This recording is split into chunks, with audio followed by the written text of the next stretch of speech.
নমস্কার সকলকে English learning চ্যানেলে স্বাগত। আমরা শিখছিলাম টেন্স। দেখো আমরা অলরেডি প্রেজেন্টের চারটে ভাগ, পাস্টের ইনডিফিনাইট, কন্টিনিউয়াস এবং পারফেক্ট, এই তিনটে ভাগ নিয়ে ডিটেলস আলোচনা করে ভিডিও আপলোড করেছি। কখন ওই টেন্সগুলো হয়, সেন্টেন্স স্ট্রাকচার কী হবে, বা তোমরা কীভাবে টেন্স ট্রান্সফর্ম করবে, মানে এক টেন্স থেকে অন্য টেন্সে কীভাবে রূপান্তর করবে, তা নিয়ে ডিটেলস আলোচনা করে ভিডিও আপলোড করেছি। যারা সে ভিডিওগুলো দেখোনি তাদের জন্য আমি ডেসক্রিপশন বক্সে সেসব ভিডিওর লিঙ্ক দিয়ে দিয়েছি, তোমরা অবশ্যই তোমাদের সময় মতো দেখে নিও। আজকে আলোচনা করব পাস্ট পারফেক্ট কন্টিনিউয়াস টেন্স নিয়ে। দেখো আমি আগেই বলেছি, যদি আমাদেরকে ইংরেজি সঠিকভাবে লিখতে হয় বা বলতে হয়, টেন্স কিন্তু একদম নেসেসারি। টেন্স জানতেই হবে। টেন্স না জানলে আমরা একটা বাক্যকেও সঠিকভাবে লিখতে পারবো না বা গঠন করতে পারবো না। তাই আমাদের টেন্সটা খুব ভালো করে শিখতে হবে। এবং আগে যে টেন্সগুলো নিয়ে আলোচনা করেছি, তোমরা প্রত্যেকদিন প্রত্যেকটা টেন্স থেকে একটা দুটো করে সেন্টেন্স নিজেই উদাহরণ হিসাবে দেবে, সেগুলোকে ট্রান্সফর্ম করবে। তাতে বাক্য ট্রান্সফর্মই হোক, তাতে বাংলা থেকে ইংরেজিতে ট্রান্সলেশনই হোক, বা নিজের থেকেই তোমরা কোনো একটা বাক্যকে পাস্ট ইনডিফিনাইটে, পাস্ট কন্টিনিউয়াসে, পাস্ট পারফেক্টে বা প্রেজেন্ট পারফেক্টে এরকম করে নিজেরাই প্রত্যেক দিন একটা দুটো করে সেন্টেন্স বানাবে, তাহলে কিন্তু আরও পারফেক্ট হবে। আজকে আলোচনার বিষয় হচ্ছে পাস্ট পারফেক্ট কন্টিনিউয়াস টেন্স।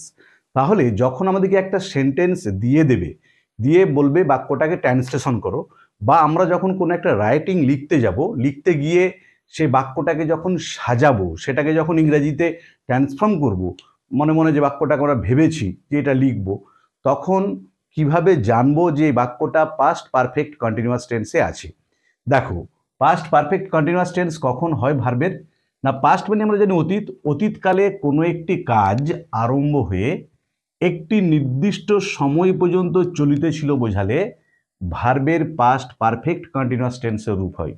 আবার বলছি, অতীতকালে বা আগে কোনো একটা কাজ আরম্ভ হয়েছে, হয়ে একটা নির্দিষ্ট সময় পর্যন্ত চলিতেছিল। যে 1 ঘন্টা ধরে বৃষ্টি হচ্ছিল, সে 2 ঘন্টা ধরে ফুটবল খেলছিল। তাহলে অতীতকালে কোনো একটা কাজ আরম্ভ হয়ে একটি নির্দিষ্ট সময় পর্যন্ত চলিতেছিল বোঝালে ভার্বের পাস্ট পারফেক্ট কন্টিনিউয়াস টেন্সের রূপ হয়। এক্ষেত্রে মনে রাখবে, অবশ্যই সময়ের উল্লেখ করা থাকবে। যে 1 ঘন্টা ধরে বৃষ্টি হচ্ছিল, 2 সপ্তাহ ধরে বাড়িটা নির্মাণ হচ্ছিল, সময়ের উল্লেখ থাকবে। সকাল থেকে সে টিভি দেখিতেছিল, তাহলে অতীতে একটা কাজ আরম্ভ হয়ে একটা নির্দিষ্ট সময় পর্যন্ত চলিতেছিল বোঝালে ভার্বের পাস্ট পারফেক্ট কন্টিনিউয়াস টেন্সের রূপ হয়।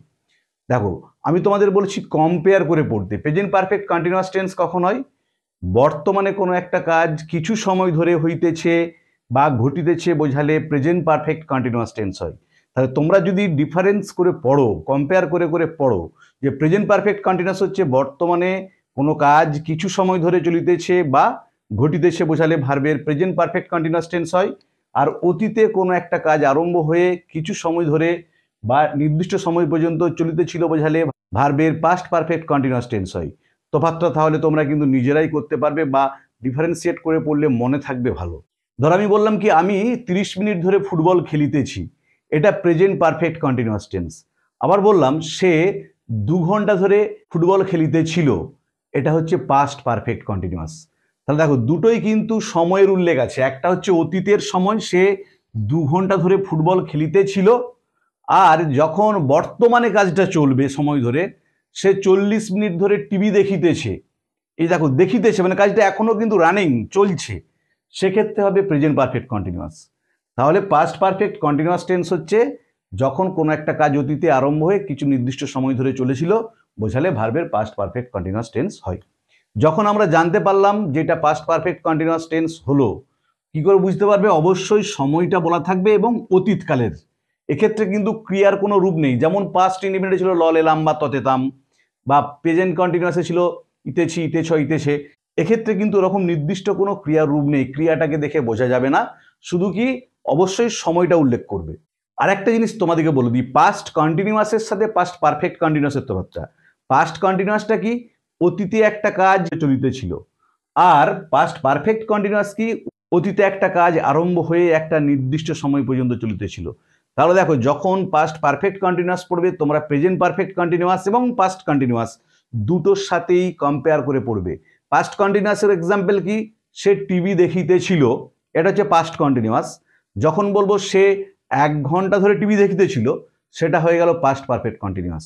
বৃষ্টি পড়িতেছিল পাস্ট কন্টিনিউয়াস, যখন বলবো 2 ঘন্টা ধরে বৃষ্টি পড়িতেছিল সেটা হয়ে গেল পাস্ট পারফেক্ট কন্টিনিউয়াস। তাহলে যখন আমরা জানতে পারলাম যে সেন্টেন্সটা আমাদেরকে ট্রান্সলেশন করতে দেওয়া আছে বা আমরা যে সেন্টেন্সটা গঠন করতে চলেছি সেটা পাস্ট পারফেক্ট কন্টিনিউয়াস টেন্সে আছে, তখন এবারে আমরা বাক্যটাকে সাজাবো কিভাবে, মানে সেন্টেন্সের স্ট্রাকচারটা কীরকম হবে যখন জেনে গেলাম বাক্যটা পাস্ট পারফেক্ট কন্টিনিউয়াসে আছে।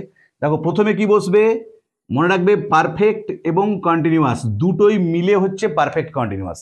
তাহলে প্রথমে সাবজেক্ট, তারপরে পারফেক্টের জন্য হ্যাড বিন। প্রেজেন্ট পারফেক্ট কন্টিনিউয়াসে বাক্যের গঠন কি ছিল, সাবজেক্ট, তারপরে হ্যাজ বা হ্যাভ বিন, এক্ষেত্রে কিন্তু অলওয়েজ হ্যাড, কারণ হ্যাজ হ্যাভের পাস্ট টেন্স হচ্ছে হ্যাড। তাহলে প্রথমে সাবজেক্ট, তারপরে হ্যাড বিন, তারপরে ভার্বের সঙ্গে আইএনজি যোগ। অবশ্যই খেয়াল রাখতে হবে শুধুমাত্র ভার্বের প্রেজেন্ট ফর্ম মানে V1 ফর্মের সাথেই আইএনজি যোগ হয়। তারপরে হচ্ছে আদার পার্ট অফ দ্য সেন্টেন্স। তাহলে প্রথমে বসবে সাবজেক্ট, তারপরে হ্যাড বিন, তারপর হচ্ছে ভার্বের প্রেজেন্ট ফর্ম মানে V1 এর সাথে আইএনজি যোগ, তারপর হচ্ছে আদার পার্ট অফ দ্য সেন্টেন্স। দেখো আমি 3টে এক্সাম্পল দিয়েছি। একটা কি, আমরা 1 ঘন্টা ধরে খেলিতেছিলাম। দেখো অতীতের কাজ, সময় মেনশন করা আছে 1 ঘন্টা। তাহলে বাক্যের গঠনটা কি হবে, প্রথমে হবে সাবজেক্ট উই, তারপরে দেখো কি বলেছি সব সময় হ্যাড বিন পাস্ট পারফেক্ট কন্টিনিউয়াসে উই হ্যাড বিন, তারপরে দেখো কি বলেছি ভার্বের সাথে আইএনজি যোগ প্লেয়িং, তারপরেতে other part of the sentence কি 1 ঘন্টা ধরে we had been playing for an hour. তাহলে উত্তর হলো we had been playing for an hour, আমরা 1 ঘন্টা ধরে খেলিতেছিলাম। দুইটা দেখো শিক্ষক মহাশয় আসিবার পূর্বে আমরা পড়িতেছিলাম। দেখো অতীতে একটা কাজ শুরু হয়েছে, একটা নির্দিষ্ট সময় পর্যন্ত চলেছে। এরকম শিক্ষক মহাশয় আসার আগে পর্যন্ত আমরা পড়িতেছিলাম। তাহলে শিক্ষক মহাশয় আসা এটা একটা নির্দিষ্ট সময়, তার আগে পর্যন্ত অতীতের কাজটা চলিতেছিল। তাহলে কোন কাজটা হচ্ছিল, দেখো আমরা পড়িতেছিলাম উই, তারপরে কি হবে হ্যাড বিন রিডিং, তারপরে কি হবে দেখো শিক্ষক মহাশয় আসা, বিফোর মানে পূর্বে, দা, এটা কিন্তু পাস্ট ইনডিফিনিট হবে, টিচার কেম। তাহলে উত্তরটা কি হলো, we had been reading before the teacher came, শিক্ষক মহাশয় আসিবার জন্য এটা পাস্ট ইনডিফিনাইট হলো। আর উই হ্যাড বিন রিডিং দেখো এখানটা হচ্ছে পাস্ট পারফেক্ট কন্টিনিউয়াস হলো। আবার দেখো পরেরটা, সেখানে 7 বছর ধরে বসবাস করিতেছিল। সময় বলে দেওয়া আছে, 7 বছর ধরে এখানে বসবাস করিতেছিল। তাহলে কি হবে দেখো হি, তারপরে কি বসবে দেখো হ্যাড বিন, এবারে বসবাস করে ইংরেজি কি লিভ মানে বসবাস করা, তাহলে লিভের সঙ্গে আইএনজি যোগ হবে, he had been living here for 7 years. তাহলে উত্তর হলো he had been subject, had been ভার্বের সঙ্গে আইএনজি, তারপরে দেখো আদার part of the sentence he had been living here for 7 years. তাহলে আজকের ভিডিওতে আমরা আলোচনা করলাম পাস্ট পারফেক্ট কন্টিনিউয়াস টেন্স কখন হয়, পাস্ট পারফেক্ট কন্টিনিউয়াস টেন্স তোমরা আইডেন্টিফাই করবে কিভাবে, এবং যখন তোমাকে একটা পাস্ট পারফেক্ট কন্টিনিউয়াস টেন্সের বাক্যের ট্রান্সলেশন করতে দেওয়া হবে বাংলা থেকে ইংরাজিতে, বা তুমি যখন নিজের থেকে কোনো একটা বাক্য রাইটিং লেখার জন্য বানাচ্ছো পাস্ট পারফেক্ট কন্টিনিউয়াস টেন্সে, তার সেন্টেন্স স্ট্রাকচারটা কি হবে তোমাদের আমি একদম এক্সাম্পল দিয়ে দেখিয়ে দিলাম। ভিডিওটা ভালো লাগলে অবশ্যই লাইক শেয়ার ও কমেন্ট করে জানাবে। আর যারা চ্যানেলটা প্রথম দেখছো তারা অবশ্যই চ্যানেলটা সাবস্ক্রাইব করে পাশে থাকা বেল বাটনটা প্রেস করবে, যাতে পরের ভিডিওগুলো আপলোড করার সাথে সাথে তোমাদের কাছে নোটিফিকেশনটা পৌঁছে যায়। আর আমি অলরেডি প্রেজেন্টের যে 4টে ভাগ indefinite continuous perfect perfect continuous এবং পাস্টের যে 3টে ভাগ আছে আরও ইনডিফিনাইট কন্টিনিউয়াস পারফেক্ট, তার উপর ডিটেলস আলোচনা করে ভিডিও আপলোড করেছি। তার লিঙ্ক আমি ডেসক্রিপশন বক্সে দিয়ে দিয়েছি, দেখে নিও। এছাড়াও এলিমেন্টারি ইংলিশ, কনফিউজিং ইংলিশ, আর্টিকেলের ব্যবহার, প্রিপোজিশনের ব্যবহার, এসব নিয়েও ডিটেলস আলোচনা করে ভিডিও আপলোড করেছি। তার লিঙ্কও ডেসক্রিপশন বক্সে দেওয়া আছে, তোমরা অবশ্যই তোমাদের সময় মতো দেখে নিও। তার সাথে সাথে তোমাদের অবশ্যই বলে দিই, তোমরা কিন্তু প্রত্যেক দিন প্রত্যেকটা টেন্স থেকে যখন টেন্সগুলো পড়বে কম্পেয়ার করে করে পড়বে, মানে যখন পাস্ট পারফেক্ট কন্টিনিউয়াস পড়ছো তার সাথে প্রেজেন্ট পারফেক্ট কন্টিনিউয়াসটা তুলনা করবে, এবং পাস্ট পারফেক্ট কন্টিনিউয়াসের সাথে পাস্ট কন্টিনিউয়াসটা তুলনা করবে। তাহলে কিন্তু মনে রাখতে সুবিধা হবে এবং তোমরা নির্ভুলভাবে শিখতে পারবে। তার সাথে সাথে ডেলি প্রত্যেক দিন তোমরা অ্যাটলিস্ট 1টা কি 2টো করে সেন্টেন্স প্রত্যেক টেন্স থেকে নিজেরা এক্সাম্পল হিসাবে বাংলাতে লিখলে সেটাকে ইংরেজিতে ট্রান্সলেশন করলে।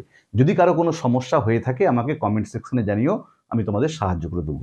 ভালো থেকো সবাই, ধন্যবাদ, দেখা হবে পরের ভিডিওতে।